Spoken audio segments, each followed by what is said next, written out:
WhatsApp guys, welcome back to Andy anime. और क्या हाल है तुम लोग का। मैं उम्मीद करता हूँ तुम सब लोग एकदम बढ़िया होगे। बाकी आज के इस वीडियो में हम बरूटो के episode number 1 the prologue scene, हाँ वही सीन जो कि इस पूरे बरूटो सीरीज को कैरी कर रहा है, उसी सीन का आज हम एनालिसिस करने वाले हैं। तो यार this is the first episode of the analysis series and इस एनालिसिस सीरीज में क्या होने वाला है वो मैं तुम्हें समझाऊं तो बेसिकली पूरे नारुतो एंड बरूटो सीरीज में कई सारे ऐसे एपिसोड होते हैं जिन्हें देख के तुम्हें मजा तो बहुत आता है, बट उसी मजे के चक्कर में तुम कई सारी ऐसी डिटेल्स को इग्नोर या कहूँ ओवरलुक भी कर देते हो। And now you guessed it right, इसी एनालिसिस सीरीज में हम बेसिकली स्क्रीन वाइज ऐसे एपिसोड्स का ब्रेक डाउन किया करेंगे। लाइक तुम नहीं करोगे, करूंगा तो मैं ही, तुम्हें तो बस फाइनल वीडियो देखने को मिलेगी। तो उसी ब्रेक डाउन में जो छोटी मोटी माइन्यूट डिटेल्स है या कोई प्लॉट पॉइंट होगा जो कि आगे स्टोरी से कनेक्ट होता होगा, वो सब मैं तुम्हें सीरीज में कवर करके बताने वाला हूँ। And today in this episode हम एनालिसिस करने वाले हैं बरूटो के एपिसोड 1 के प्रोलॉग सीन का। तो ज्यादा टाइम साकुरा नहीं करते हैं एंड बिना इंट्रो के ही let's begin. So the first scene begin, जहाँ पे सबसे पहले हम ये देखते हैं कि from the current part of the story जो कि बरूटो में नरेट कर रहा होता है, उस टाइम से टाइम स्किप तक काफी ज्यादा टाइम बीत चुका है, जहाँ पे वीसी हमारा बरूटो बैडनेस के साथ साथ एज भी काफी ज्यादा बढ़ चुका है। बट टू बी ऑनेस्ट बरूटो की एग्जैक्ट एज क्या है उसका कोई भी कंफर्मेशन सोर्स अवेलेबल नहीं है मेरे पास। बट अगर हम रेडिट की बात को माने देन फिर we can say at the time जब बरूटो की मूवी आई थी उस टाइम पे हमारा बरूटो लगभग 12 साल का था।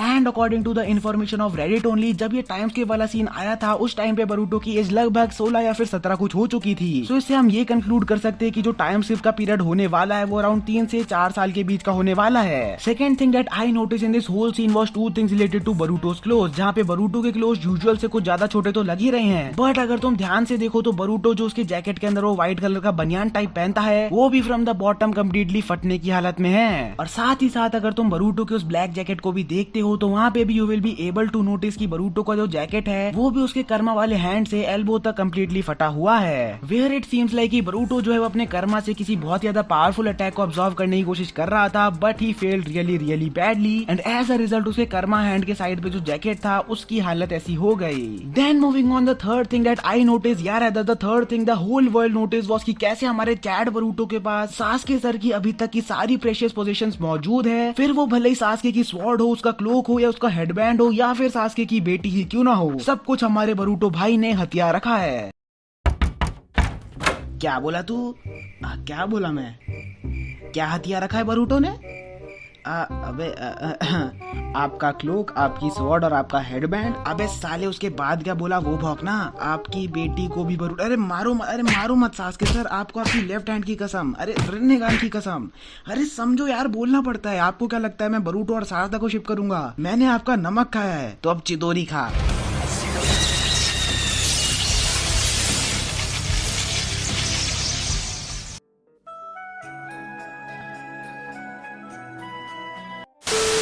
ओके बस बहुत हो गया मजाक एंड जोक्स को हटा के अगर हम सीरियसली इस बारे में सोचे तो ये काफी अम्यूजिंग बात है कि Boruto in the time skip has all the stuff जो कि एक्चुअली में सास्के को बिलोंग करते हैं and it gives an impression कि बरूटो जो कि एक्चुअली में सास्के का एक लौता स्टूडेंट है, वो सास्के की लेगेसी को कैरी ऑन कर रहा है may be after his death. और तो और जब भी मैं इस सीन को देखता हूँ I always start to remember वो एक एपिसोड था स्टार्टिंग ऑफ द सीरीज में जहाँ पे बरूटो जो है वो 2 ओकेशंस पे ऐसा कुछ कह रहा होता है कि rather than being a होकागे like my dad, मैं सास्के सान की तरह एक शिनोबी बनना चाहूंगा। एंड द अदर टाइम वो शिकादाई से कह रहा होता है कि हमें चूनिन, जोनिन, होकागे इन सब रैंक्स के बारे में ज्यादा नहीं सोचना चाहिए, बल्कि we should become even greater shinobis than these ranks, something like जैसे सास्के सान है। तो दिस क्लियरली शोज कि Boruto has a mad respect for Sasuke and Boruto जो है वो बचपन से ही सास्के के नक्शे कदम पे चलना चाहता था एंड दस इससे इस बात के चांसेस भी काफी ज्यादा बढ़ जाते हैं कि सास्के जो हो वो एक्चुअली में टाइम स्किप होने तक मर चुका हो एंड जस्ट टू पे रेस्पेक्ट टू हिज सेंसे वो ये सब चीजों को पहनता हो। अब रुको, ऐसे मजा नहीं आ रहा, लेट्स गो डीप एंड यही सेम बरूटो के गेटअप को हम एक एक करके अच्छे से एनालाइज करते हैं, starting with Sasuke's cloak and let's discuss कि क्या कोई अच्छा रीजन हो सकता है बरूटो का भी यही सेम क्लोक पहनने का। नाउ फॉर स्टार्टर्स, ऐसा नहीं है कि सास्के के कैरेक्टर डिजाइन में स्टार्टिंग से ये क्लोक एडेड था, बल्कि it was added to him after the 4th grade ninja war and सबसे पहली बार हमने सास्के को एक क्लोक पहनते हुए तब देखा था जब Naruto in the end of the show was handing over Sasuke's headband to him. लेकिन आई नो कि तुम में से किसी ने भी कभी ये नहीं सोचा होगा कि सास्के का एक क्लोक पहनने के पीछे पीछे का रीजन क्या है, so let me tell you. After the end of the fourth great ninja war हम ये देखते हैं कि नारुतो एंड सास्के के बीच एक बहुत ही बड़ी घमासान लड़ाई होती है एंड उस फाइट के एंड रिजल्ट में वो Naruto and Sasuke loses their arm. जिसके बाद हम देखते हैं कि नारुतो जो है वो तो अपने हाशिरामा सेल से बना हुआ न्यू आर्म अपने अंदर इम्प्लांट करवा लेता है, but Sasuke on the other hand decides कि ना, मैं तो अपने लिए कोई न्यू आर्म नहीं बनाऊंगा because after seeing this I can remember my past since. And just ताकि दूसरों को या इवन उसके एनिमीज को उसके इस डिसेबिलिटी के बारे में ना पता चले कि ही इज एक्चुअली में वन हैंडेड, इसलिए वो अपने आप को कवर करने के लिए अपने ऊपर ये क्लोक पहनता है। एटलीस्ट यही एक लॉजिक मुझे लगा जो कि थोड़ा सा सेंस बनाता है। No same is the case with Boruto. It is highly possible कि बरूटो जो है वो भी अपने हैंड को कवर करने के लिए टाइम स्किप के बाद वाले टाइम में एक क्लोक पहने हुए सास्के का। एंड या यू गेस्ड इट राइट, वो जरूर ये बात दूसरे लोगों से छुपाना चाहता होगा कि उसके राइट हैंड में भी एक कर्मा प्लेस्ड है। और ऐसी क्या नौबत आ जाएगी कि उसे लाइक अपना कर्मा छुपाना पड़ जाएगा, उसके ऊपर हम कभी और किसी डेडिकेटेड वीडियो में बात करेंगे। देन मूविंग ऑन, जो सेकंड चीज हम देखते हैं जो कि बरूटो के पास है सास्के की, वो है सास्के का स्वॉर्ड। अब सास्के की स्वॉर्ड का नाम तो कुसानागी स्वॉर्ड है एंड इसी के थ्रू हमने सास्के को कहीं सारे ओपी मूव्स पुल ऑफ करते हुए भी देखा है। लेकिन द क्वेश्चन इज, यही कुसानागी स्वॉर्ड जो कि सास्के बरूटो सीरीज में हमें कई बार यूज करते हुए दिखा है, वही same to same sword time skip के वक्त हमारे बरूटो ने अपने हाथ में कैसे पकड़ी हुई है। एंड या ये दोनों स्वॉर्ड सेम टू सेम है, उसका सबसे बड़ा हिंट है दोनों स्वॉर्ड्स के हैंडल। तो देखो ये बात तो कंफर्म है, ये है तो सास्के की ही स्वॉर्ड। और मैं इस बात पे भी कंफर्म हूँ कि आगे चल के सास्के 110% बरूटो को केंजुत्सु में ट्रेनिंग देने वाला है, क्योंकि सबसे पहली बात उजुमाकी क्लैन में से तो घंटा किसी को स्वॉर्ड चलानी नहीं आती है। And secondly if you look closely the way Boruto ने अपनी स्वॉर्ड को होल्ड कर रखा है, तो वो स्टाइल काफी ज्यादा सिमिलर है सास्के के स्वॉर्ड होल्ड करने के तरीके से।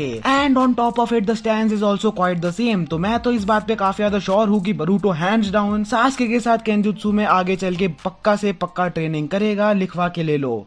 नेक्स्ट अब third and the last thing जो कि बरूटो पोजेस करता है सास्के की, वो है उसका हेडबैंड। नो वैसे तो we pretty much already knew everything about this headband कि सास्के इसे खुद अपने हाथों से बरूटो को देता है एट द टाइम जब नारुतो बरूटो का हेडबैंड छीन लेता है चीटिंग करने की वजह से। एंड आफ्टरवर्ड्स जब बरूटो सास्के एंड 5 कागेस मिलके नारुतो को वापस बचाने जा रहे होते हैं, उसी दौरान Sasuke hands him over his headband saying कि आई बिलीव इन यू, और तब से लेके अभी तक बरूटो इज कैरिंग इट। बट सोचने वाली बात यह है कि उसका ओरिजिनल हेडबैंड कहाँ गया एंड वाई उसकी लेफ्ट आई से कंटिन्यू होते सास्के के हेडबैंड तक एक स्कार बना हुआ है। लेकिन क्योंकि यार ये एक एनालिसिस वीडियो है, I am not going to discuss the theory related to it, but तुम लोग मुझे कमेंट करके जरूर बताना कि क्या तुम इस पे वीडियो देखना पसंद करोगे या नहीं। मूविंग ऑन, अब मैं तुम्हें सास्के की एक छोटी सी क्लिप दिखाऊंगा एंड आई जस्ट वांट कि तुम लोग सास्के के वर्ड्स को अच्छे से अपने दिमाग में रखो, क्योंकि ऐसा करने से आगे इसी वीडियो में जो पॉइंट्स मैं तुम्हें बताने वाला हूँ उन्हें मुझे तुम्हें समझाने में फिर काफी ज्यादा आसानी होगी।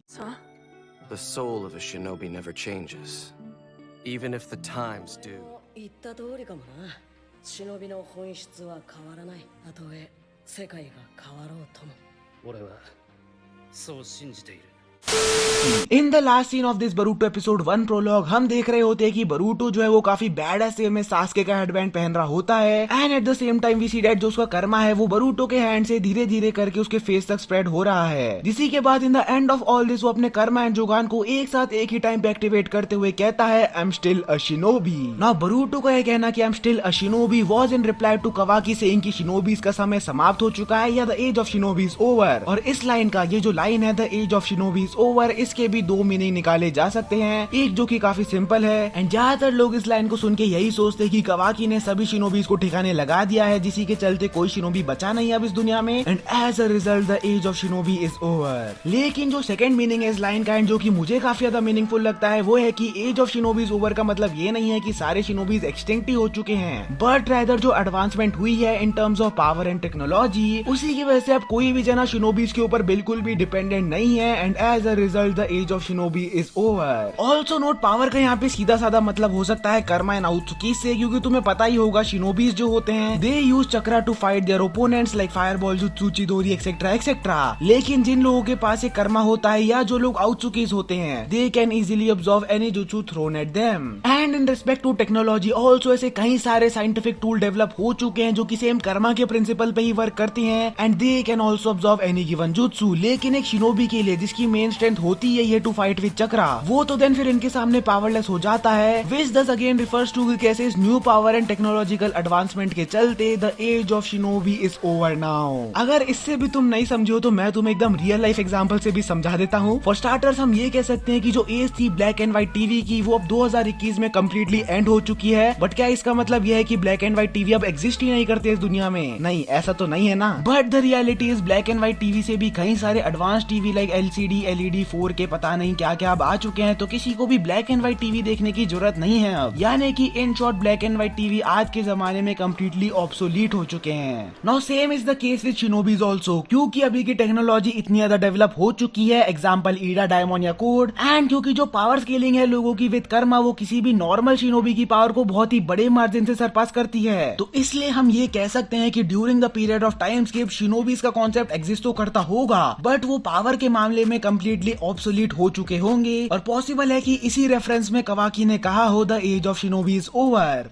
However, बरूटो हमारा कवाकी ये इसी स्टेटमेंट को कम्प्लीटली डिनाई करता है, एंड इवन दो उसके खुद के पास एक कर्मा है, स्टिल उसके बाद भी वो कहता है कि मैं अभी भी एक शिनोबी हूँ। एंड बरूटो का ये कहने के पीछे सबसे बड़ा रीजन हो सकता है सास्के का, बिकॉज सास्के ने उसे कहा था कि भले ही टाइम चेंज हो जाए लेकिन जो एक सोल होती है शिनोबी की वो कभी भी चेंज नहीं होती है। और ये बात और भी सेंस इसलिए बनाती है क्योंकि बरूटो जब सास्के का गिवन हेडबैंड ही अपने सर पे पहन रहा होता है, at that time only he says कि I am still a shinobi, which can be because Boruto जो है वो सास्के को एंड सास्के की टीचिंग्स को बहुत ही ज्यादा रेस्पेक्ट करता होगा, and I think he believes what he sensei teached him. Also Boruto when he says कि मैं अभी भी एक शिनोबी हूँ, उस टाइम पे वो अपने स्वॉर्ड को पकड़े हुए अपने दूसरे हाथ से एक सील फॉर्म करे हुए है, एंड इसको लेके मेरे भी कई सारे विचार थे और मैंने तुमसे भी कम्युनिटी पोस्ट में पूछा था कि एक्चुअली में क्या हो सकता है। तो मोस्ट ऑफ द कमेंट्स वर कि ये प्रोबेबली एक सील हो सकती है जिसकी हेल्प से बरूटो अपना कर्मा एंड जोगान एक ही टाइम पे एक साथ अवेकन कर सके, क्योंकि हमने अभी तक कर्मा को सेपरेटली एक्टिवेट होते हुए देखा है, हमने जोगान को भी सेपरेटली एक्टिवेट होते हुए देखा है, बट दोनों को एक साथ एक ही टाइम पे कभी भी होते हुए नहीं देखा। So this has a little एकदम थोड़ी सी 5% पॉसिबिलिटी, लेकिन बाकी की जो 95% पॉसिबिलिटी है that is what I think. मुझे ऐसा लगता है rather than being a seal, ये एक्चुअली में एक यूनिसन साइन है जो कि शिनोबी स्पार के दौरान यूज हुआ करता था।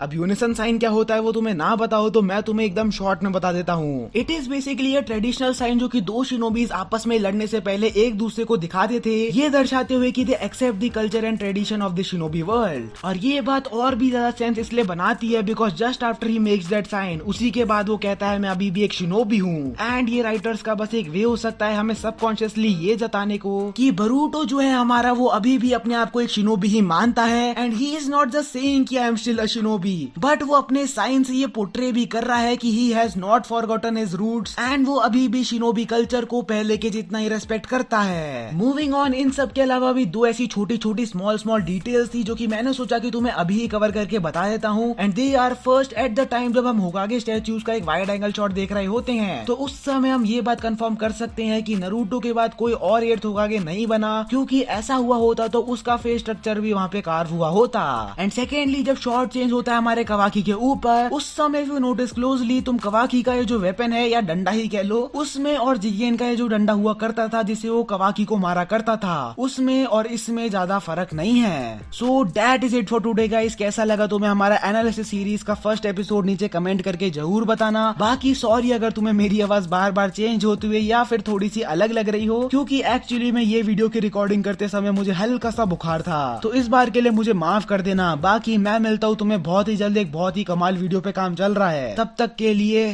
सायोनारा।